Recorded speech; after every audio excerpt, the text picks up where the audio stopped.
Okay, this is part 2 of our maze game activity, and you should be able to have some walls appear and a little alien. And we started making it to where we could control the alien with our arrows. We're going to start with a review of how we did all that. So first of all, the alien, if you download it from Kinney Assets, that's this page here, it's kind of big. So if you navigate to where your images are, remember you have to have all images for your game in a folder called Images. So your game, here's my game right here. These are just some alternate versions, but here's my game. In the same folder that my game Python file is, I need to have a folder that holds the images, and that's where they go. And as you can see, I've actually got quite a few now. But we're focused just on this alien. It needs to have all lowercase letters. So after you have moved your alien image to this folder, you can scale it by right-clicking on it and saying Edit with Paint 3D.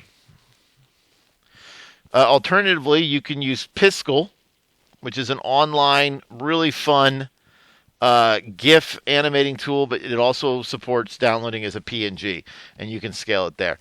So most of your stuff, you can draw with this, but if you go to Canvas, you want to make sure that your transparent canvas is on so you don't put a white background. And you can change it by percent or pixels. I like pixels. Lock aspect ratio, resize image with canvas, and type in the width and height that you want. You type in one, it'll alter to the other. This is also where you can flip or rotate your image. Rotating the image is actually really easy to do with Pygame Zero, but flipping it is not. So we'll usually flip our images. That you can, but you have to learn a little bit more code. And so now let's make sure that you have the ability to create this much of the activity. Okay, so at this time you should be importing PGZ run. You should have a width and a height, and we defined a couple of colors. You may have defined more, and a wall thickness. We created an empty list called walls, and we've created one hero. This variable name could be anything. I just call it hero whenever I'm dealing with the main player. And we are what's called instantiating the actor class. So we're going to create an actor object. You'll note that after I run the game, there'll be some variables here that'll appear. We have the actor class, and the purpose of the class is a factory for creating objects. So I'm using that actor factory, and we'll use it again later to make some more actors to create an object, and you can see that's an actor type object. All right. And so I've got my object, and it has we give it the name of our picture, and optionally you could give it an initial XY location. I gave it 50/50 in parentheses. All right. Now, there are several methods that are called, functions that are called every frame tick by Pygame. And that's how we handle our game. So the draw function is called every frame, and that's what's drawn to the screen. So when I say screen fill blue, that means that the entire screen is colored blue. So I've got to redraw my hero. Something kind of interesting, if I comment out that line, okay? Let's say I comment out that line. Well, then I've just got this black screen. And look what happens as I move around. I mean, it's kind of cool, but not what you'd expect, right? Well, the problem is I'm never repainting this screen. So because I never repaint this screen, we're getting this trailing effect. So by drawing it blue, it's going to recolor the whole screen. And that's why it's important, whatever order you want things to appear. Like if I drew the screen in blue, if I did that after I drew my walls, you'll notice I'll now see no walls. I have no walls because it drew the walls and then it drew them in blue. So this is kind of my screen clear method, and I want to do that first.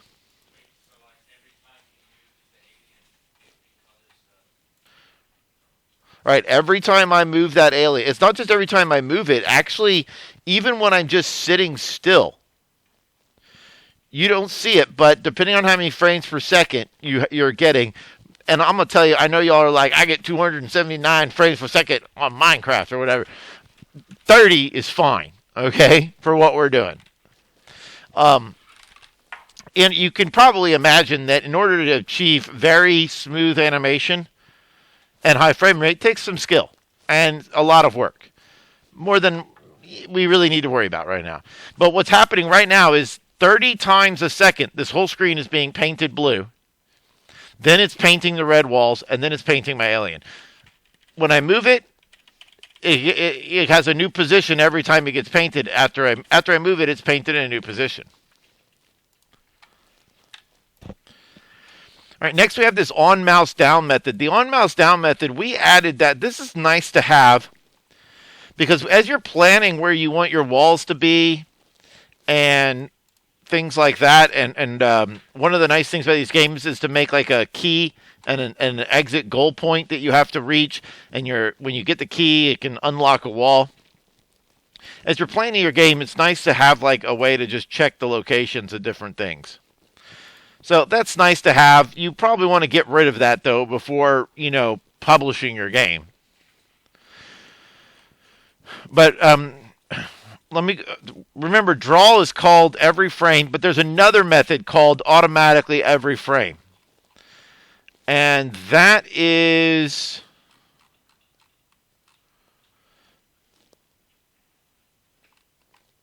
the update method, which we haven't done. On key down will be called whenever our key is down, whenever we press a key. And we have our key down method like this. It takes in a key value, so you have to say key. And what I do is I take the current X coordinate of my hero. So hero's an object, and objects can have methods, which end in parentheses, or variables, which don't. So the X variable is the hero's X coordinate. The way you access an object's variable or methods is with the dot operator. So hero.x gets me the X coordinate of my hero. Hero.y gets me the Y coordinate of my hero.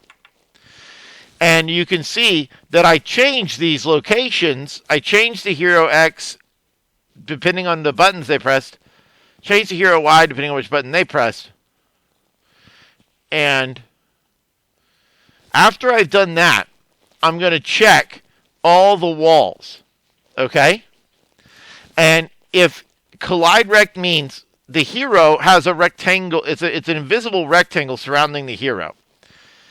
And if that rectangle is intersecting, which you call collide rect, for colliding rectangles, with any wall. So wall will go through every wall in my wall list. So for wall and walls mean I'm going to check every single wall that I drew here in my make walls method.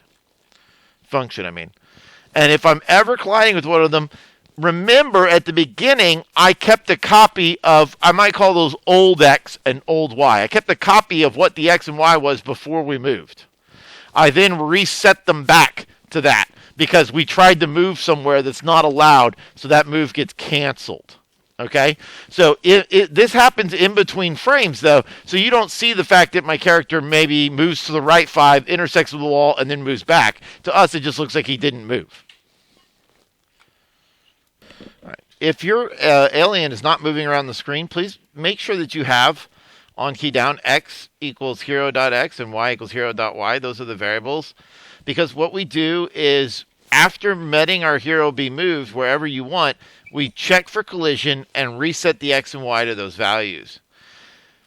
If you're not seeing any walls, we made a function for creating our walls because it's good to keep your code organized. But before you run PGZ run, we want to make walls. So I think this is a good moment to talk about what's happening when we run this program. First of all, we're importing PGZ run. Then we're setting all these values. But none of these functions are run. You write functions, but they don't run unless you tell it to. These are all loaded. And then we finally run our first function, which makes the walls and fills that in. And then pgzrun.go, what that does is that handles our game loop for us. So pgzrun.go will automatically call the draw function. It will listen for mouse movement and mouse keys, and will automatically call the update method, which we're going to use in a minute. So let's run it one more time and have a look at it, make sure that we're all happy with the way it looks. I've got my little alien. I'm probably going to change that background. I don't like my blue on blue, but it's not bad.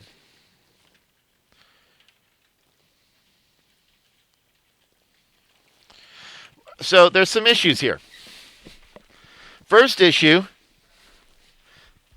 is that this alien, you have to sit there and spam the arrow keys, don't you? And that's exhausting, is it not? Although it could be fun, I don't know, to make a game where y'all race to see who can press them at the fastest. But it's not that great. So what we're going to do is we're going to make an update method. And we're going to do this several different ways. So the first thing that we're going to do is we're going to make what I call aliens on ice. So this is something that you don't want to do normally, but it's just so darn fun, we're going to do it. Okay? So we're going to create a couple variables at the top of our application. I'd like you to make a variable called dx, set it to 0, and dy, set it to 0. So in math class, d usually means change in, or delta. So this is our change in x and change in y. Now, on our key down, I don't actually want to move our hero at this moment. Okay? So what we're going to do, let's just get rid of this for now. Well, actually, I guess you don't have to get rid of it. We're going to make some pretty serious changes. First of all, I need to declare that I'll be using a global variable dx and dy. You're allowed to use x because it's tied to hero, but every time you create a variable or change a variable inside a function, it doesn't know you mean global variables you declared outside of functions. So variables made inside a function are local, variables declared outside are global, and you have to tell Python you want the global dx and dy. So here's what we're going to do. If they press the left key, we're going to set dx equal to -5 and dy to 0. What that means is we're setting their change in x to -5, their change in y to 0. If they press the right key, we'll say dx equals 5, dy equals 0.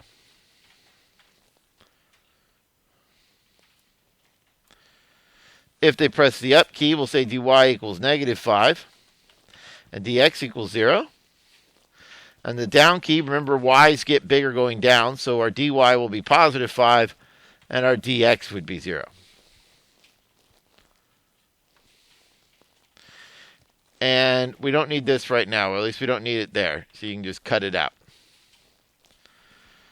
All right, so this is not great yet, but this is definitely an improvement in our code. So our on key down is simply going to not actually move our character, it's going to set the logic for how the character moves. All right, well, so now this is not going to do anything if we run the program. I mean, we won't be able to move our alien. So we talked earlier about how the draw function is automatically called every frame to draw the screen. But there's another function that's automatically called update.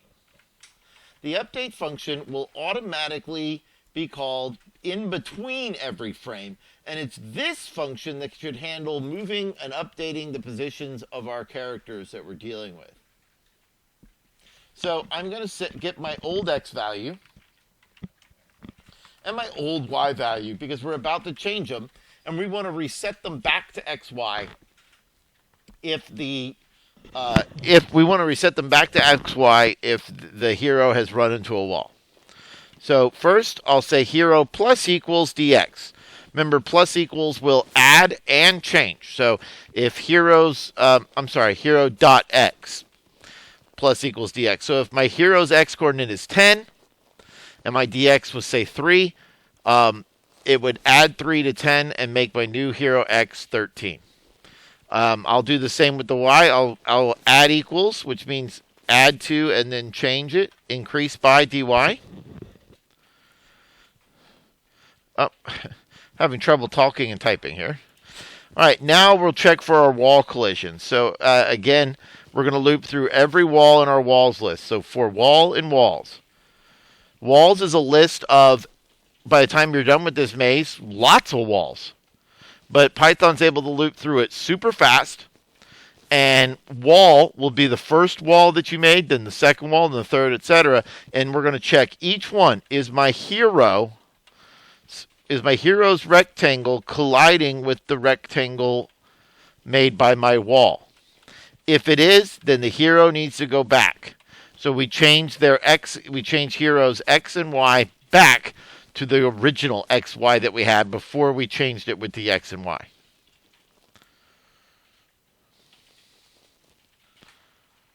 Oh. Well, you do have to spell collide correctly. There we go. Don't forget the E there. So now you might see why I call this Alien on Ice. Because we fixed the issue of having to spam the keyboard, but now he's just running around. But what's funny is I've actually had students make some pretty fun games like this where things were moving around, and it adds like a nice frantic element to it, okay? You might notice that there is some twitching at times. That's because we are not doing animation. We are just updating, and it's a lot of work to make animation super smooth, and it's fine for now. We'll learn more as we go along. So don't worry about, any kind of flickering. All right, so that is the Alien on Ice. If you want to make your Alien on Ice even more bizarre, we set these things to 0 earlier, and by removing that set to 0, you get really some funky diagonal movement now. So as soon as you start moving down, you're now moving diagonally. But it's kind of neat. I kind of feel like when I do this, like he's like Spider-Man, and he grabs onto the side of a building, and that's the only thing that can stop him. Now, if you make it to where the walls themselves are like lava and you die when you touch them, then this game would get pretty hard. So, just something to think about. The different things that you can do.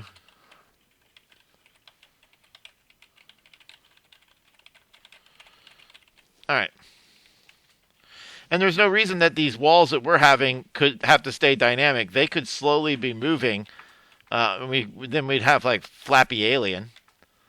So that would be fun. Okay. But enough of them on ice. We're kind of in this little mini unit all about movement, and you can see that it gets kind of complicated.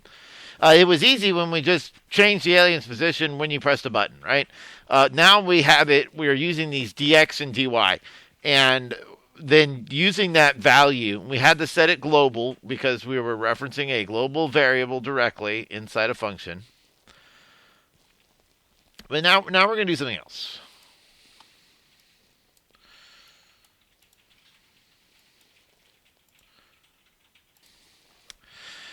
The way we're going to do it next is going to be the preferred way. So that if you look up like, hey, how to best do this, and you look it up on like Stack Overflow or something, you're going to come across something like this. And it's called a dictionary.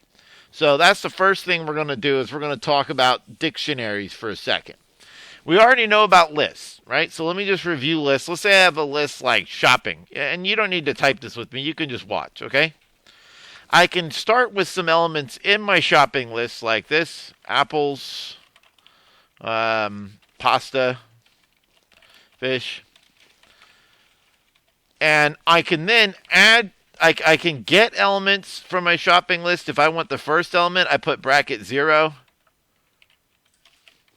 If I want like the second element, the third element would actually be at index 2 because we start counting 0, 1, 2. I can add more elements by saying shopping dot append. And so I can append, it means to add to your list, I don't know, kitty litter. And you can see that it appends it. So we've learned about that. It's time that we learn a new one called a dictionary. And the way I always like to describe dictionaries is a way to look up one thing with another. So we're going to make rooms, okay? And dictionaries are set inside curly brackets, okay? So I'm going to say Wilshire, and I actually have a couple different rooms, but oh my goodness. Let me try that again. Rooms equals Wilshire, and then you press a colon, okay? And you go ahead and do this part with me. So first you say the name of what's called a key, and the key is what you look it up by, and then you give it a value. Well, this is room 232. And we can, just like before, we can add more and more stuff to our dictionary. But we'll start with just some initial values. And then I've got some other teachers here, like maybe Mr. Sanchez. I think he's in room like 112. Maybe you have Miss Polashik. I don't know. I think she's like in 120. Or maybe Mr. Scott. In room 118. I don't know. I'm just kind of making that up. And so what we've got is now a way to look up things instead of by index. You remember when I was, looking up, when I wanted to find shopping, I had to remember, what was the second item on my list, right? Well, now rooms is kind of like that, but I look it up by a name. So where is Mr. Sanchez's room? 112. So you see, it's just a way to make a list that's organized, where you, instead of looking up things by an index, you look up things by a value. Now, I can always add more things, because I can say rooms, bracket, like Cybert. That doesn't exist yet. Like if I hit enter, it's going to say, error, key error. That error doesn't exist. But I can then assign it and say, well, that's 233. And now I can look it up. So we can add. We won't be adding. We're going to make it and it'll be stuck with it. But we will be changing some things. So how would I change it? Well, because, I sometimes have my math class in a different room than my computer science. My math class is room 222. So I just changed it just like how I added. And it doesn't make another Wilshire. It just changes the value of the one that I have. So that's what we're going to use. That's called a dictionary. So we're going to have a new global variable. So global variables are variables that you make out here. But as long as they're objects, we don't have to say global and we won't have to use the global keyword. And you'll see that in a minute. So we're done with dx, dy. We're not using that. That is useful, though, at sometimes, so I wanted to go over it. But we're going to use a dictionary called move. So move, open curly brace, and I want you to say up. And you remember Boolean values, false and true? False. Down. False, because when the game starts, we're not moving. Notice that it is a capital letter.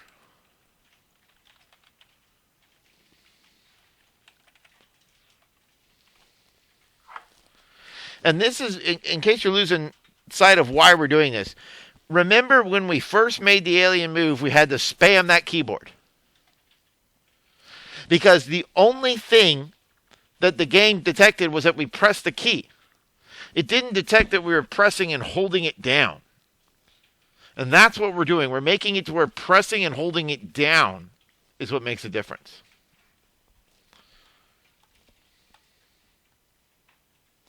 And we could have used the dx dy to do that if we had reset it based on key up. But we're going to do it this way.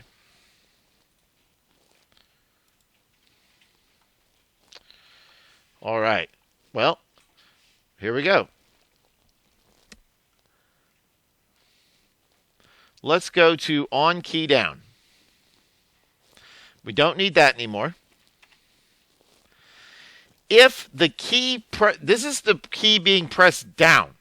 When the user presses a key down, it fires this function that does not fire it when they release the key, only when they press it. So when they press it, we're going to say move bracket left, if I can type. We're going to change that value from false to true. When they press right, we're going to say move bracket right. We're going to change that value to true as well. And notice that I'm not, I don't have to use global on the move keyword because it is an object and it's a list object and we are referencing a part of it. So as long as I'm referencing a part of it, I don't have to use the global keyword.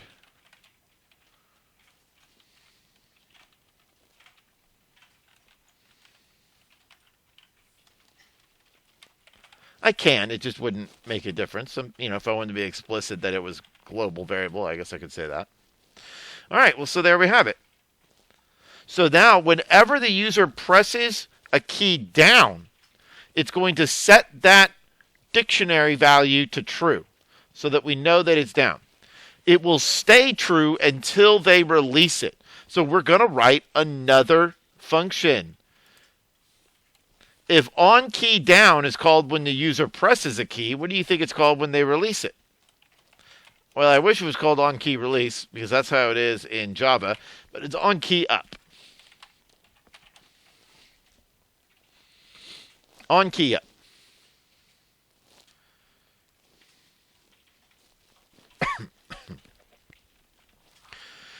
And basically, although I am always a little hesitant to tell you can copy and paste, you can copy and paste this and change the trues to false.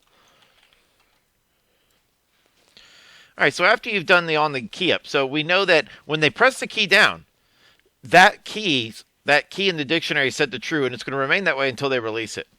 So now we can go to our update, and we can handle that here.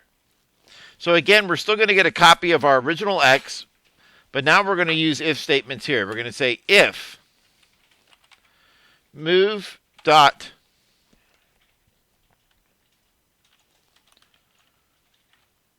left.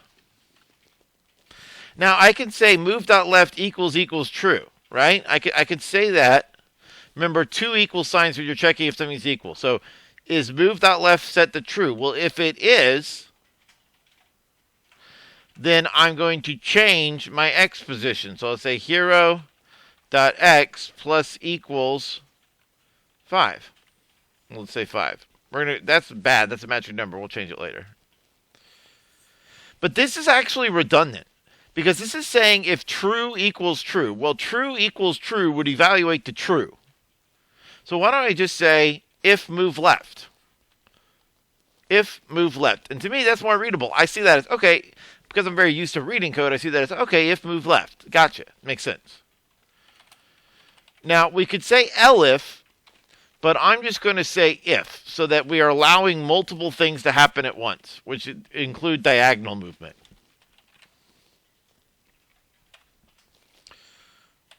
If we're moving right, we'll subtract 5.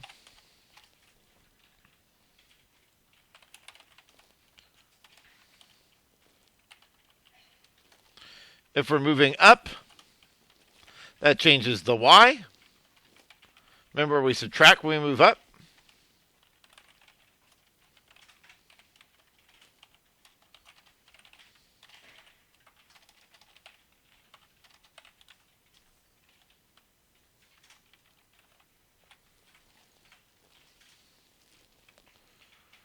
And there we have it.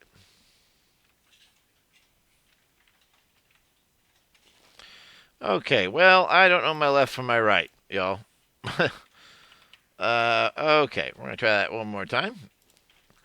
Left is minus, Right is plus.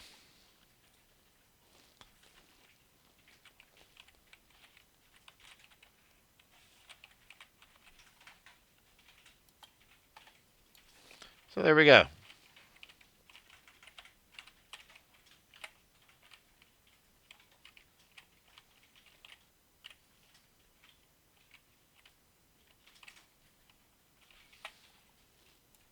So the way we coded it, if you're pressing the right arrow key, so let me demonstrate here. If this is what we have, if you press the right arrow key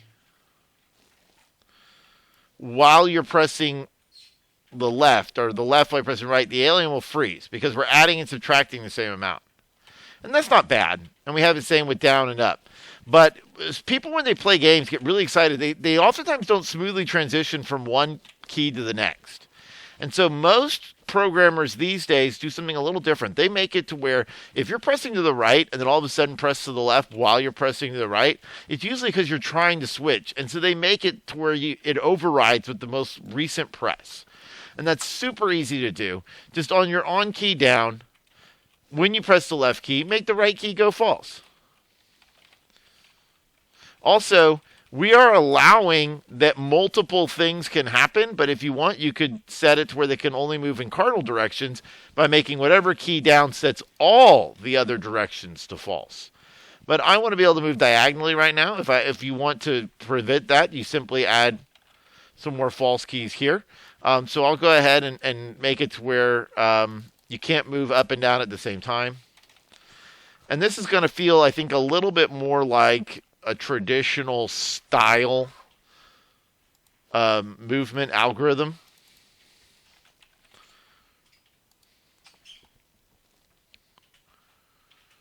So now as we run this, you can see I'm pressing the right arrow and pressing the left, and I let go of the right, and then it won't activate until I press it again.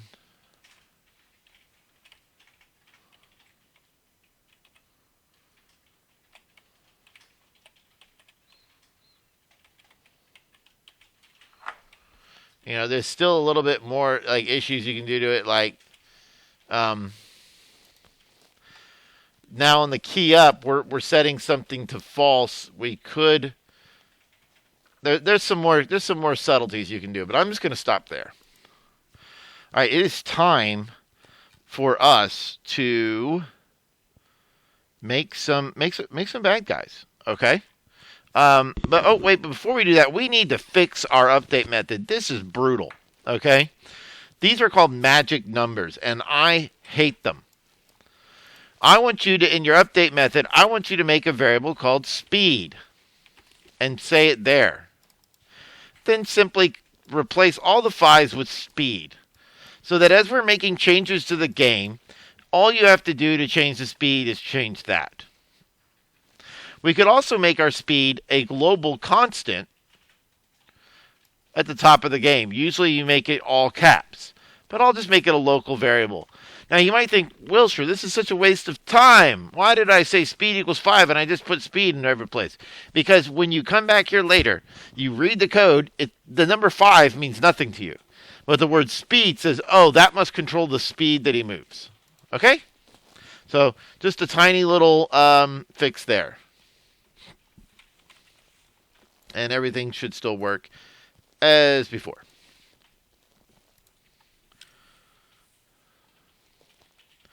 All right, so I want to add some enemies, but I keep thinking I forgot. I want to go over a couple things. When I have diagonal movement, because my update function, if you didn't see that, my update function has if. If I change this to if, elif means only if the other things were false. So what that means now is I cannot move up if I was moving left or moving right. And then I can't move down if I was moving up. So I think it's better to choose if. So the difference between elif and if is if you are saying it has to be one of these things. But if you use just a bunch of if, it could be all of them. You're just asking, if this is true, do this. Okay, next, we are ready to add some left, right stuff. So let's go to our image pack. Hopefully you still have that. I'm going to go to my images, and I have been working with the More Enemies animations, and I've got my alien sprites, and I've been using the blue. And so I'm going to grab a couple of these blue images here. Now, to make your animation switch between two different walks, like back and forth, to really make it look like it walks, is something I don't want to get into right now. It would be more easily done with classes that we haven't learned yet, but you could certainly do it, but you'd have to add some more variables. So I'm going to leave that to you as a challenge. Can you make it animate between the two walks? But I am just going to use one walking image. So I'm just going to go ahead and edit this image with 3D right now. Okay? And then I'll save my changes somewhere else. If you don't have a PC, you can use, I'm sure, some other program. All right, I'm going to go to my canvas. And I have mine set to pixels. And I found that my width of 33 is exactly what I want. So I'm going to say 33. And because it's resize image with canvas, it's locked aspect ratio, it's going to change my height to 47. I don't know why this one's 47, last one was 46, but that's fine. So that he's facing right here. I'm going to say menu, save as, image. I'm going to navigate to where I've been working. So I've got under my quick access here. All right, it's my maze game. You can pin stuff to quick access. And I'm going to save it as Alien Walk 1. You might want to call it Alien Right Walk, but I'm going to save it just like that. As you can see, I already have it saved, so that's great. But I need an alien walking to the left as well. We can rotate things, and we'll see how to do that soon. But it's easier to flip things, I think, by just making a different image. So after you save that one, go to this flip horizontal and click it, and you'll flip to the other way. And we'll say save as, image. And yeah, it's not going to animate walking, but this actually turns out to be cool. It looks like our alien's kind of flying. We'll go here to images. Remember, you cannot use capital letters for image names in Python Pygame 0. And I just called it Alien Walk Left. Remember, get rid of all your capital letters. And it's Alien Walk Left 1. So in case I want to go back and add the 2s for animation purposes. Okay? So now I got a walk and a walk left.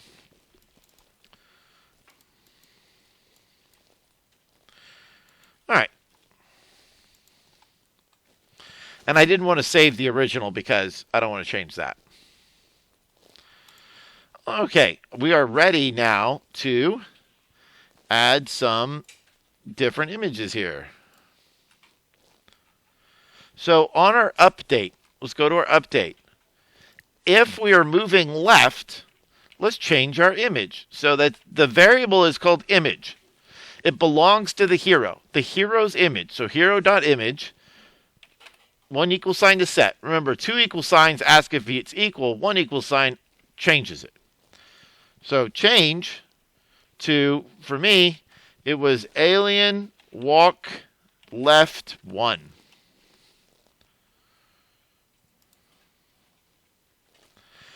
And if I'm going right, alien walk left. No, it's just alien walk 1. You may have called yours something different, but that's what I called mine. So this is pretty good. So now when we press the left key, the alien's going to look left. We press the right key, the alien's going to look right.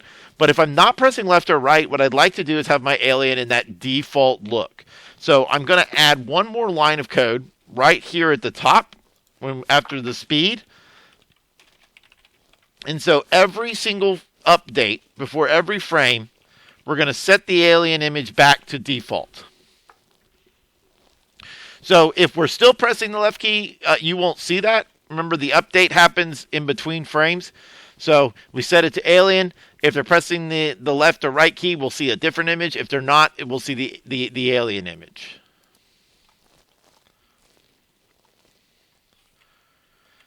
And from now, I think it's so much more engaging of a game when it feels like they're looking in different directions. I see now that I actually did a different, I have a different image for one direction than I do the other on here. Not sure why that is. I was playing with the two different walks, but hopefully you're happy with yours. Kind of looks like a Elvis, like, hey. I don't know. All right, we're almost done with this little demo today. We're going to do a couple more things, though. We're going to, first of all, we're going to refactor our update function. This is getting a little out of control. As we begin to do more and more things and handle more and more items on the screen, we're going to want to be able to, we're going to go to update, and we want our update to be a list of tasks. This is just confusing, right? So I'm going to say instead, I'm going to change the name of this method to update hero. Now, that's not going to get called automatically for me because, remember, Pygame was looking for this function. But then I'll say update hero right here. So that's just going to, this is me calling the update hero function.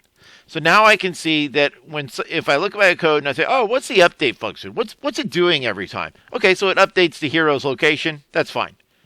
Because I may not be interested in all this gobbledygook. So this is called refactoring, making your code more readable by the calling of functions.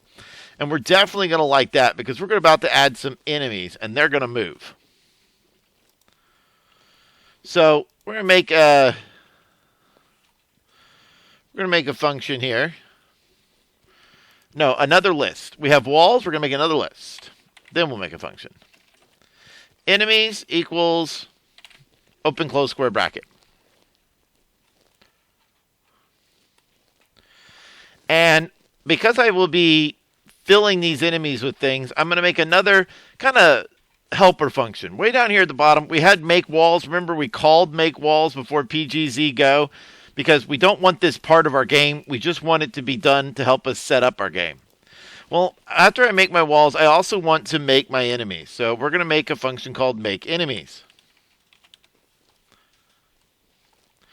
And I'm going to start with 2 of them. You can add more if you like. So I would like my enemy to be a spinner. So if I go back to my image spec, I've got alien sprites, but I've also got enemy sprites, and you can use anything you want, of course. There's bats. They've got some, if you kill the enemy, they got some dead images. That's nice. A little X for eyes. But I'm using spinner. So I'm just going to right click on spinner. I didn't change the size of it. I just hit right click copy. I'm going to go back to my Maze Game images and right click and paste. That's all. I just want that default spinner because we're going to handle spinning all by the code. Now, maybe if you're using a different actor, you may not want it to spin, so you may end up doing something else with it. I don't know, but this is what I'm going to do. So first, I'm going to make a spin 1. So I'll call it S1. So spinner is an actor. So we need to say actor, spinner. And I'm going to give it an initial location of XY coordinates 600 and 260. I'm going to make another spinner, S2.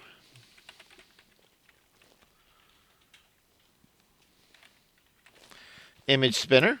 And I'm going to put this one at 100 and 500. Now, I could just, every time I handle my enemies, I could just handle S1 and S2. But what if I want to add more enemies? Well, then I have to recode all that stuff every single time. So I think it's a lot better if I just use a list to handle this. So remember we made an enemies list called enemies, and I'm going to add these to my list. It's .append S1. Enemies.append S2. So now I have both of these enemies I created added right here to my enemies list.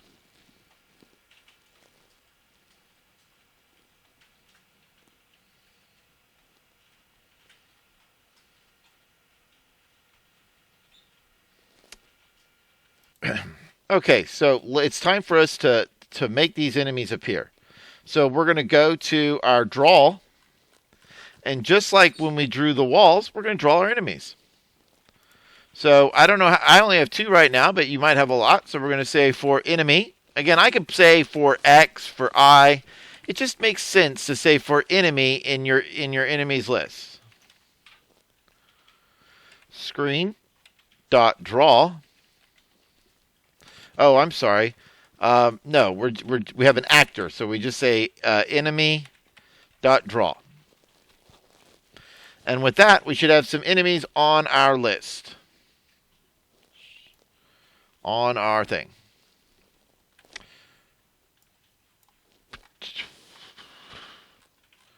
Well,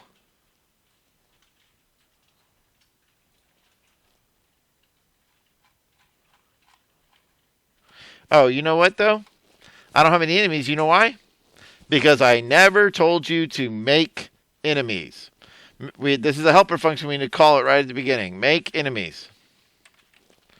So before we start our game, this means begin game. You have to make the enemies and make the walls. Usually there's a lot of setup stuff. You've seen loading screens before. You know what it's like. And there they are.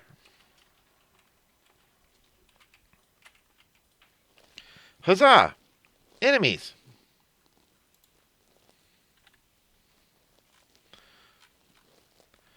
Now we're going to go to our update, and we're going to write another, we're going to call another function called update enemies. Def update enemies.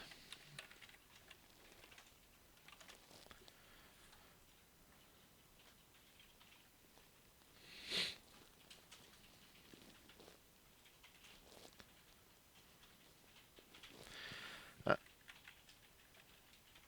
I'm going to say for enemy in enemies,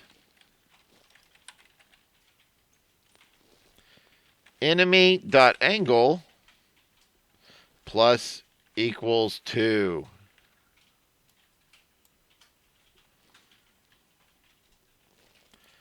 And now I have spinning enemies. All right, well, that's it for today. Tomorrow we will continue. We're going to make these enemies move, and then it's going to be all yours to finish up.